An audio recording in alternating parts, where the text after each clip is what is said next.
I mean, I'm so pale, I feel like I would just burst into flames without sunscreen. I think I'd get like 30 minutes in and just turn into a fireball. So I like to kick off my interviews with a little bit of a softball. Grace, I'll let you go first. What was your first job in the movie and TV industry? Oh my gosh, I've been doing this since I was 4. I can't even remember. It was probably a commercial.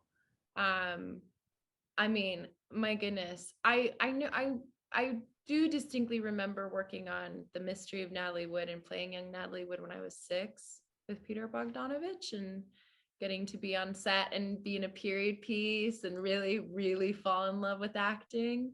But yeah, otherwise it's tough to remember 4 years old.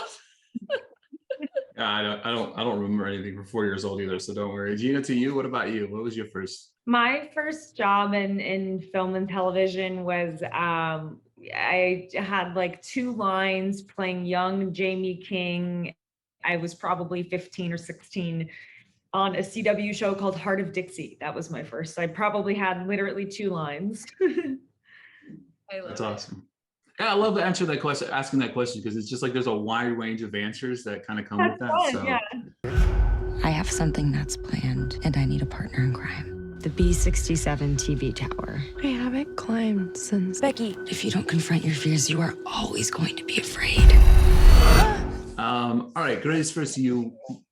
What initially attracted you to the role of Becky?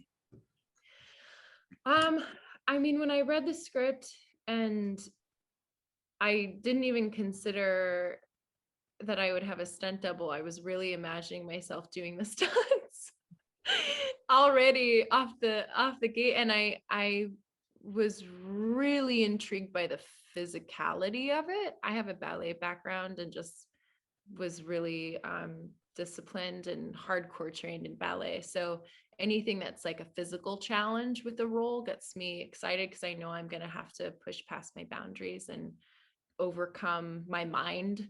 And there's also the emotional element that she's battling with and the themes of loss and sadness. I just love a tortured soul. So I got kind of excited about that. I think we all do. I think we all. I think that, and that's crazy when watching it. You get, I mean, obviously as the viewer, you get that. You know what I mean? Obviously, you fall into the entire emotional element of the film because of that. So and Virginia, to you, it's it's the you and Grace show for almost 2 hours, right? You know what I mean? And it's really. And I'm sure longer, obviously off the screen, because it doesn't take just 2 hours to make a film. So So your on-screen chemistry was great. What did you two do off the screen to kind of showcase that on the screen? Well, I think we filmed this practically. It's not CGI, it's not green screen. We were on a 2,000-foot mountain, and then they built a 100-foot tower on top of that. And then the platform wasn't bigger than it looked. It was this big.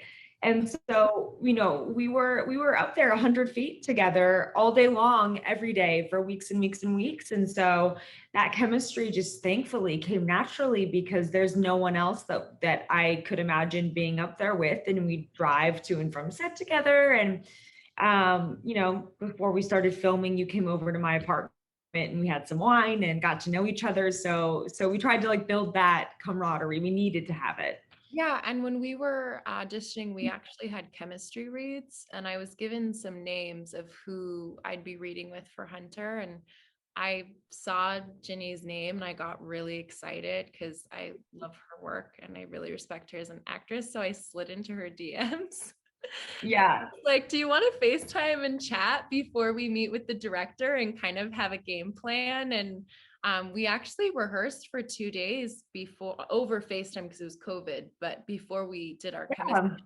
And I think from the get-go, we just really matched each other's energy and like desire to put in the effort, which helped. Exactly. See? It's easy. You're doing great. Becky, you gotta come up here.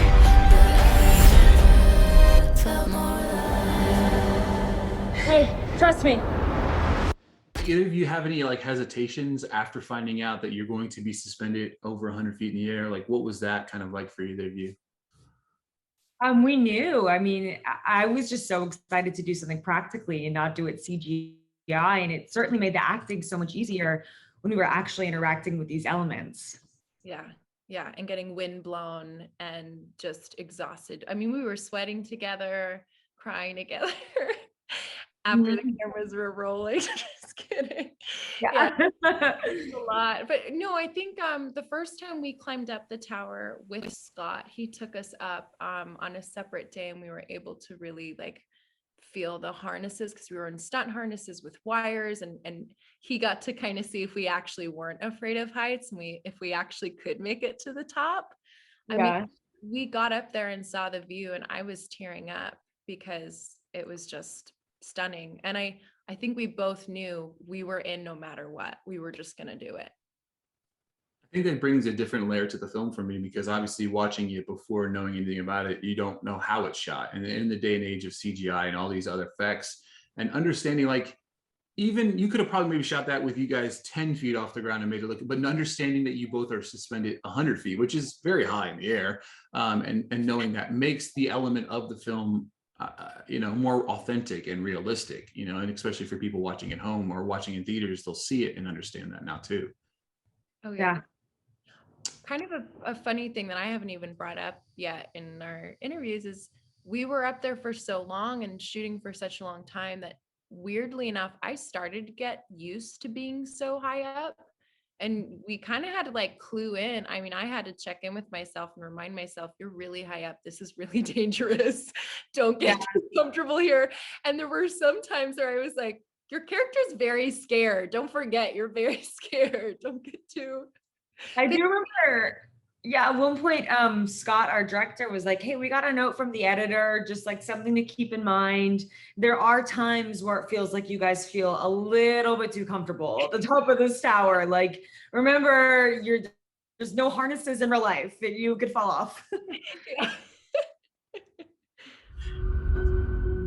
A horrible thing happened to you. I just want you to be able to move on with your life.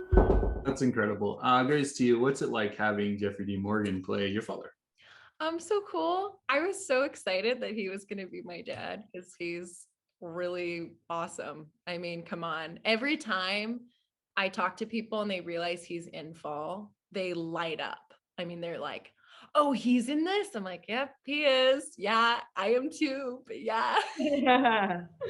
Yeah, he's awesome. Who doesn't love Jeffrey Dean Morgan? Also, he's just like the coolest dad ever. He's so good at being a dad. I think one of the more fascinating things that I loved about the film as well, and Virginia, to you, is your character has this kind of obsession with social media, right? You know what I mean? Like getting everything together. And I thought that one of the more cool things was, like, you're so far up in the air that it kind of takes away from that service and stuff like that. Like, was that something that kind of grounded you outside of filming, maybe within this character, talking within social media and the idea of social media? Yeah, I think that it is a little bit of a commentary on social media. And I think with Hunter in particular, I watched a lot of like thriller bloggers and YouTubers to kind of get an idea of sometimes they have that larger than life persona, and Hunter is certainly putting that on.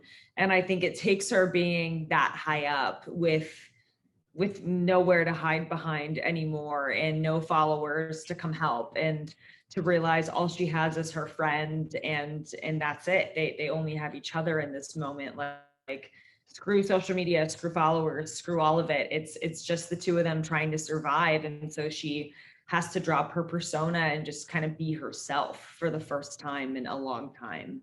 My last question is a fun one. Obviously, now that you've been that high, I mean, we're going to go pre-understanding that you're comfortable at this 100 feet now, guys. You know what I mean? I know you ladies are comfortable up here, but how long do you think you could last up there? I mean, we lasted for a while, if you think about it. We do it. We were there for like 6 weeks, probably. I mean, honestly. Oh gosh. Without sunscreen, I don't know.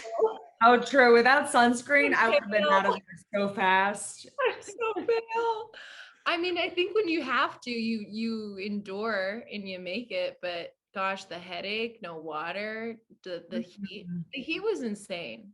The heat level that we were in, to think about surviving in that for multiple days with storms, and I mean, the rain would be helpful. I'd take the rainstorm. Maybe a couple days. I mean, no, your body can withstand. Even if my mind didn't want to survive, I wouldn't have any choice, right? You're just there. Yeah. I mean, I'm so pale. I feel like I would just burst into flames without sunscreen. I think I'd get like 30 minutes in and just turn into a fireball. It's like, I'm done. I don't want any part of I'm done here, guys. I'm out. You know what I mean? Like, I'm done. I'm burned and I'm done.